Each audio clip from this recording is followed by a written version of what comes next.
Shalom bagi jemaat GKMI Eklesia yang setia mengikuti ibadah online, juga yang mengikuti ibadah offline.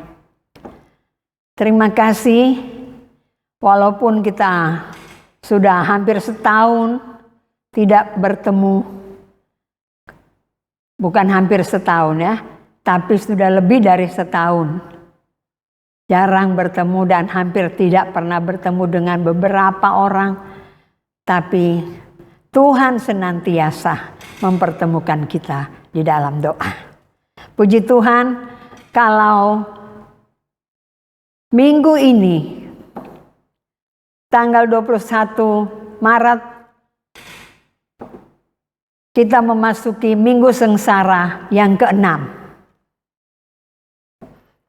Berarti sebentar lagi kita akan masuk di dalam perayaan Jumat Agung. Saya percaya kita semua mengenang peristiwa kematian Yesus. Karena Dia mati untuk kita semua. Mari kita berdoa sebelum mendengarkan firman Tuhan. Bapa Sorgawi, pada minggu ini kami tepat memperingati hari kematian Tuhan Yesus di kayu salib. Kami memasuki minggu sengsara yang ke-6. Oleh sebab itu kami datang ke hadapan hadirat-Mu, mengucap syukur dan berterima kasih untuk kesempatan yang Tuhan berikan kepada kami sampai saat ini. Kami masih boleh diperingatkan untuk mengasihi Engkau lebih sungguh lagi Tuhan. Karena Engkau mati, Engkau berkorban bagi kami umat manusia. Terima kasih. Oleh sebab itu Bapa, buka hati kami. Biarlah kebenaran firman Tuhan boleh menjadi bagian kami. Kami patahkan segala kuasa-kuasa iblis yang mau mengganggu. Kami tolak di dalam nama Yesus. Kami mengundang kuasa Roh Kudus bekerja Tuhan melalui pemberitaan firman Tuhan pada saat ini. Pakailah hamba-Mu yang hina, sembunyikan dia di belakang salib-Mu. Biarlah Tuhan yang berkata-kata dan boleh menjadi berkat bagi kami semua yang mendengar. Terima kasih Bapa, berfirmanlah Engkau, sumber firman yang hidup. Di dalam nama Tuhan Yesus, kami persembahkan doa ini. Haleluya. Amin. Saya akan membacakan firman Tuhan di dalam Matius 27 ayat 32 hingga ayat yang ke-50. Demikian pembacaan firman Tuhan. Yesus disalibkan. Ketika mereka berjalan keluar kota, mereka berjumpa dengan seorang dari Kirene yang bernama Simon. Orang itu mereka paksa untuk memikul salib Yesus. Maka sampailah mereka di suatu tempat yang bernama Golgota, artinya tempat tengkorak. Lalu mereka memberi dia minum anggur bercampur empedu. Setelah ia mengecapnya, ia tidak mau meminumnya. Sesudah menyalibkan dia, mereka membagi pakaiannya dengan membuang undi. Lalu mereka duduk di situ menjaga dia. Dan di atas kepalanya terpasang tulisan yang menyebut alasan mengapa ia dihukum. Inilah Yesus, Raja orang Yahudi. Bersama dengan dia disalibkan dua orang penyamun, seorang di sebelah kanan dan seorang di sebelah kirinya. Orang yang lewat di sana menghujat dia dan sambil menggelengkan kepala, mereka berkata, "Hai engkau yang mau merubuhkan bait suci dan mau membangunnya kembali dalam 3 hari. Selamatkanlah dirimu jikalau engkau anak Allah. Turunlah dari salib ini." Demikian juga imam-imam kepala bersama-sama ahli-ahli Taurat dan tua-tua mengolok-olokkan dia, dan mereka berkata, orang lain ia selamatkan, tetapi dirinya sendiri tidak dapat ia selamatkan. Ia Raja Israel? Baiklah ia turun dari salib itu, dan kami akan percaya kepadanya. Ia menaruh harapannya pada Allah. Baiklah Allah menyelamatkan dia, jikalau Allah berkenan kepadanya, karena ia telah berkata, aku adalah anak Allah. Bahkan penyamun-penyamun yang disalibkan bersama-sama dengan dia mencelahnya demikian juga. Mulai dari jam 12, kegelapan meliputi seluruh daerah itu sampai jam 3. Kira-kira jam 3 berserulah Yesus dengan nyaring, Eli, Eli, lama sabachthani. Artinya, Allahku, Allahku, mengapa engkau meninggalkan aku? Mendengar itu, beberapa orang yang berdiri di situ berkata, ia memanggil Elia. Dan segeralah datang seorang dari mereka. Ia mengambil bunga karang, mencelupkannya ke dalam anggur asam, lalu mencucukkannya pada sebatang bulu dan memberi Yesus minum. Tetapi orang-orang lain berkata, jangan, baiklah kita lihat apakah Elia datang untuk menyelamatkan dia. Yesus berseru pula dengan suara nyaring, lalu menyerahkan nyawanya. Yang berbahagia ialah mereka yang membaca dan merenungkan firman Tuhan di dalam kehidupannya setiap hari. Amin. Shalom saudara-saudara. Firman Tuhan pada pagi hari ini yang tadi saya sudah bacakan, saya beri tema penyaliban Yesus. Saudara-saudara yang kekasih, tanpa disangsikan, penyaliban Tuhan Yesus adalah peristiwa yang paling mengerikan. Karena penyaliban adalah cara mati yang menyiksa dan menyakitkan. Yesus bersedia menerima segala rasa sakit tanpa obat penghilang rasa sakit. Penyaliban adalah cara yang memalukan untuk orang mati. Dia diejek oleh karena mereka yang menyaksikan. Disalibkan dengan para pencuri. Itulah Yesus. Dia disalibkan dengan para pencuri. Saudara-saudara, bersamaan dengan penderitaan fisik, ada juga penderitaan rohani.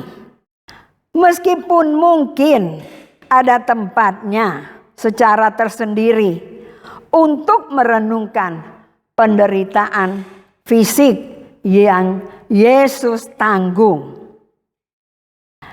Yesus tidak ingin orang mengasihi dia, tetapi dia ingin mereka menangisi diri mereka sendiri.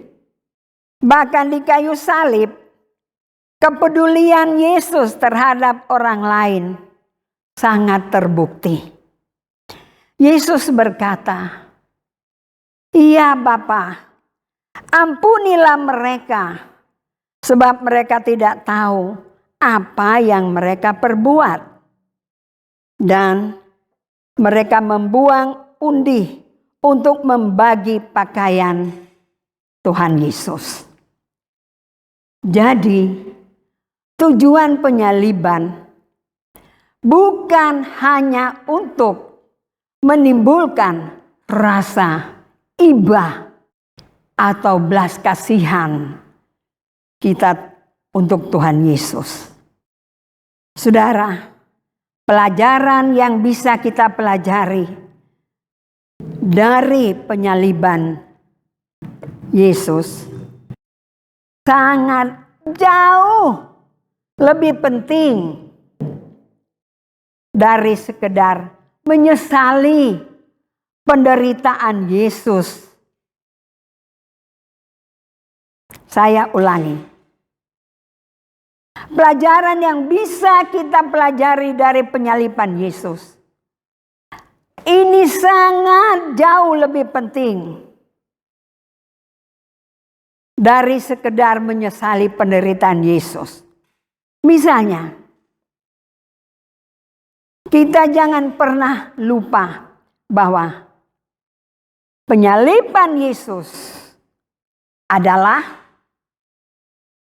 satu, dosa. Dan bagian A, Yesus mati karena dosa. Seperti yang sudah dinubuatkan, Dia mati untuk dosa-dosa saudara dan saya. Dia menyerahkan dirinya untuk dosa-dosa kita.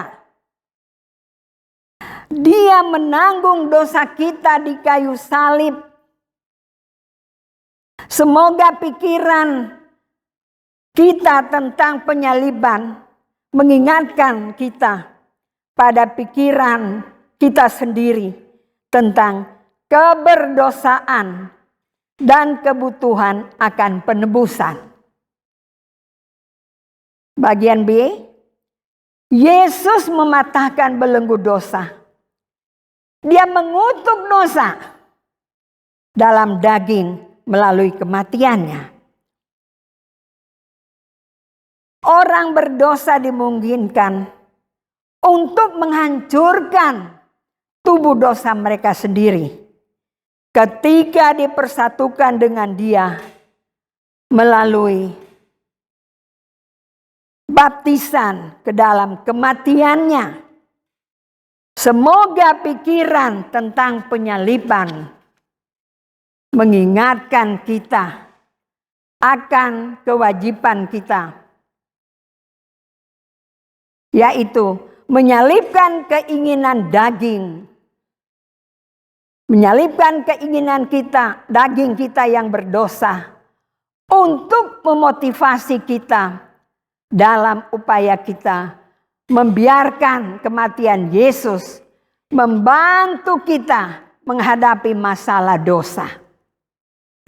Dan kita juga harus ingat bahwa penyaliban Yesus yang kedua adalah inspirasi kasih. Bagian A, Yesus mati karena kasih Bapa untuk dunia yang terhilang. Kasih Yesus yang menjadi jalan pendamaian bagi kita. Dan inilah caranya Allah menyatakan kasih-Nya kepada kita. Dia mengutus anak-Nya yang satu-satunya ke dalam dunia ini supaya kita bisa menerima hidup kekal selama-lamanya melalui anak-Nya. Maka nyatalah kasih yang luar biasa itu. Jadi kasih yang luar biasa bukan ketika mengasihi Allah, tetapi ketika Allah mengutus anak-Nya untuk menjadi korban perdamaian yang menghapus dosa kita di mata Allah. Itu kasih yang luar biasa. Sehingga Allah tidak marah lagi kepada kita. 1 Yohanes 4 ayat 9 hingga ayat yang ke-10. Sekarang bagian B. Yesus dengan ini menunjukkan apa itu kasih sejati. Sekarang kita mengerti arti kasih sejati. Dengan cara inilah kita mengenal arti kasih. Kristus mengasihi kita sampai mengorbankan dirinya demi saudara dan saya. Dia tidak berdosa,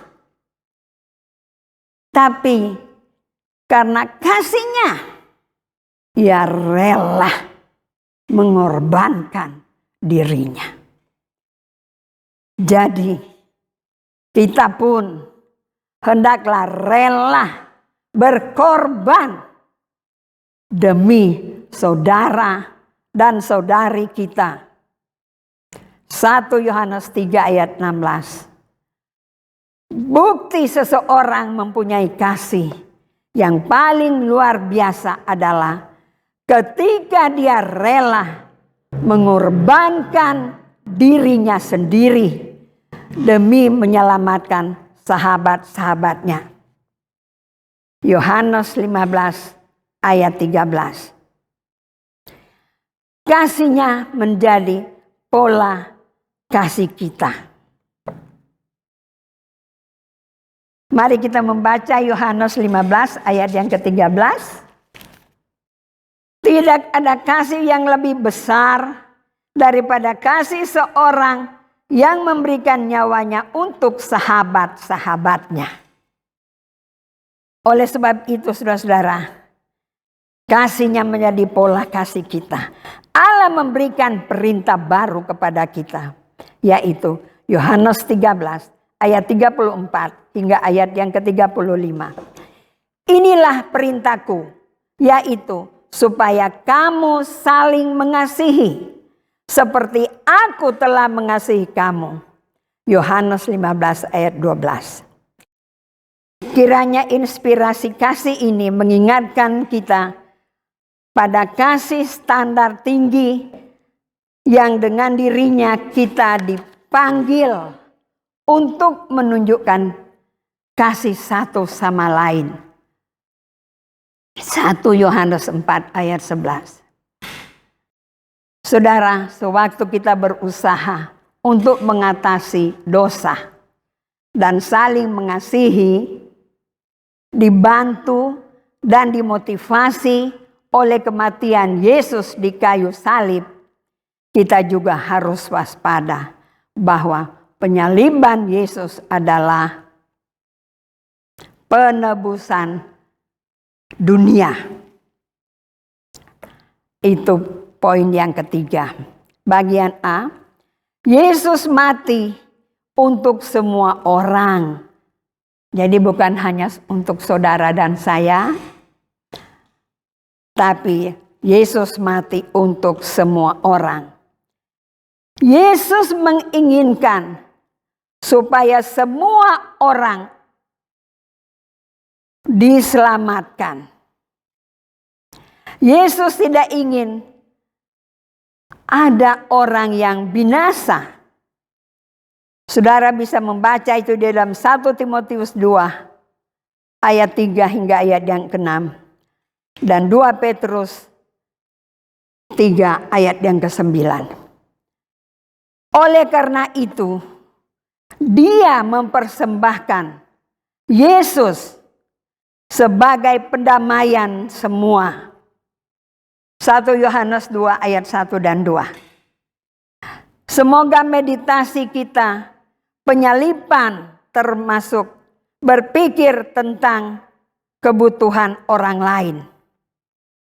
Jadi bukan hanya untuk diri kita sendiri, tetapi kita harus berpikir tentang kebutuhan orang lain juga, karena Yesus mati untuk semua orang.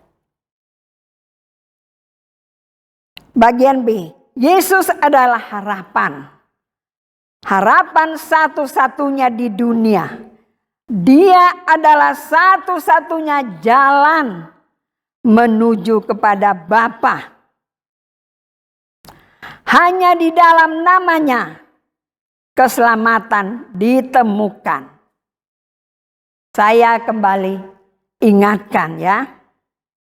Yesus adalah jalan satu-satunya menuju keselamatan. jalan keselamatan menuju kepada Bapa.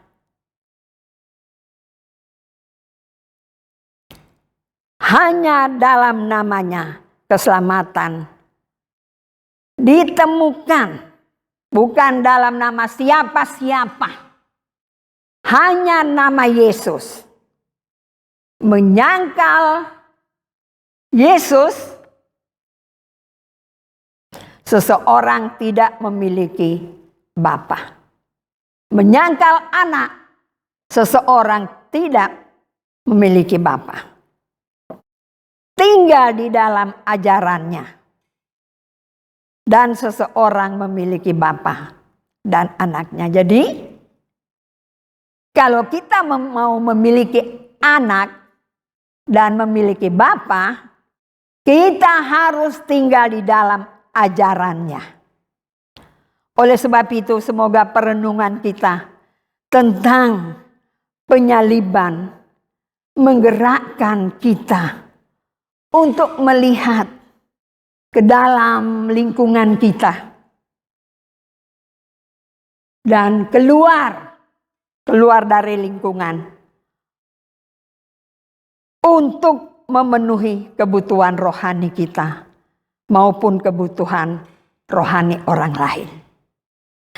Kita harus melihat penyaliban Yesus sebagai inspirasi pengorbanan. Itu pelajaran atau poin yang ke-6, ya. Jadi kalau tadi bagian A tentang penebusan dunia, dan sekarang bagian yang terakhir inspirasi pengorbanan.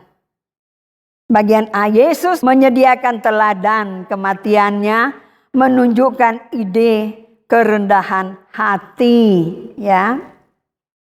Kita melihat inspirasi dari pengorbanan Tuhan Yesus. Kematiannya menunjukkan ide kerendahan hati. Penderitaannya menunjukkan teladan penderitaan dengan kesabaran. Dengan sabar, saudara, Yesus mati.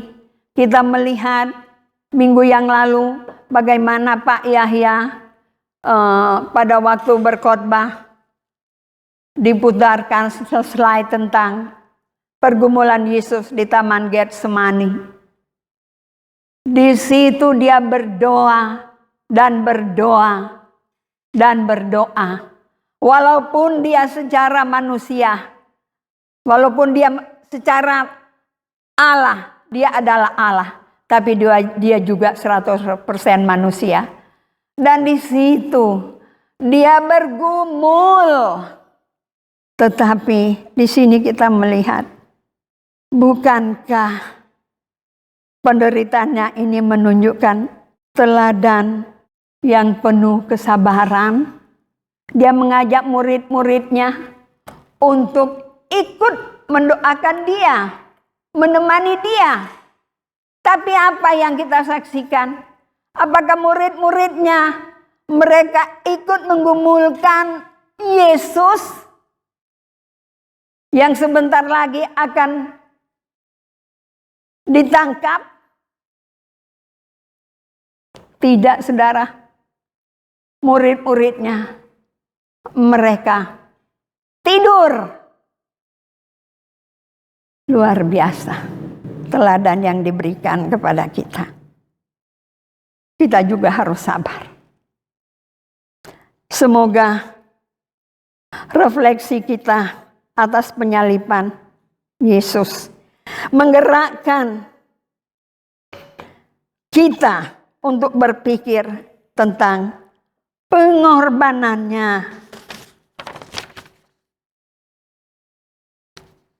yang menginspirasi perilaku kita.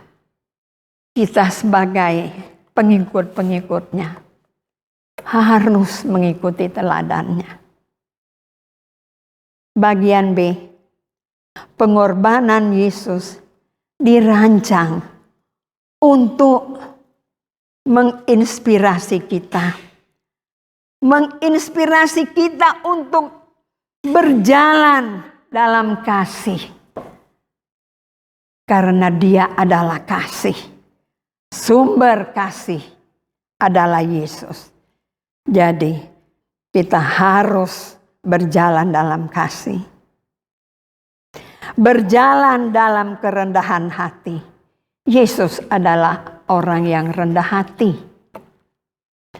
Dalam Yohanes 13, perjamuan malam terakhir, bukankah Yesus menunjukkan kerendahan hati yang serendah-rendahnya?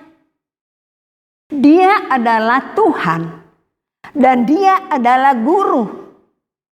Tetapi Dia membasuh kaki murid-muridnya. Menderita dengan sabar. Ketika dianiaya karena berbuat baik. Memberikan diri kita sendiri kepada orang lain. Nah, saudara-saudara, kita juga harus rela berkorban demi saudara-saudara kita yang lain. Kadangkala kita cuek, kita masa bodoh. Itu bukan urusan saya. Saudaramu itu loh sakit. Tolonglah. Mungkin mereka masalah keuangan, mungkin dalam pergumulan. Coba ditelepon atau coba ditengok. Itu saudaramu. Ya, kita harus meneladani. Memberikan diri kita sendiri kepada orang lain. Seperti Tuhan Yesus. Dia mau membasuh kaki murid-muridnya. Pasti banyak hal yang harus kita lakukan. Mari kita lihat hal ini. Saudara-saudara, yang pertama, kematian Yesus adalah karena kutukan dosa. Yesus yang tidak berdosa dijadikan pendosa karena kita. Kemudian kematian Tuhan Yesus adalah inspirasi kasih.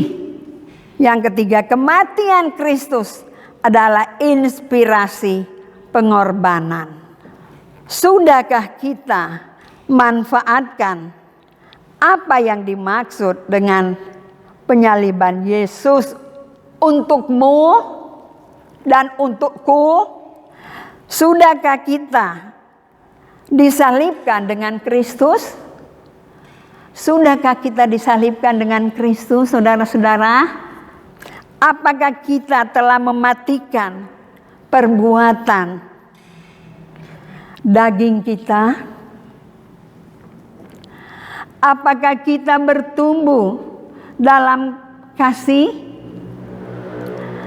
Apakah kita prihatin dan melakukan sesuatu tentang penebusan dunia? Saya, saudara-saudara, tergerak. Ada teman-teman walaupun mereka di luar negeri, saya kirimkan pokok-pokok doa dan mereka meresponi dengan baik. Kita harus memikirkan sesuatu tentang penebusan dunia. Apakah kita diilhami dalam pelayanan kita kepada saudara-saudara kita yang masih terhilang? Kita sudah tunjukkankah dengan pengorbanan Yesus melalui hidup kita? Sudahkah kita lakukan? Saya juga, saudara, masih banyak kelemahan dan kegagalan. Tetapi mari, selagi kita masih diberikan nafas hidup, jantung yang masih berdegup, mari kita gunakan kesempatan ini.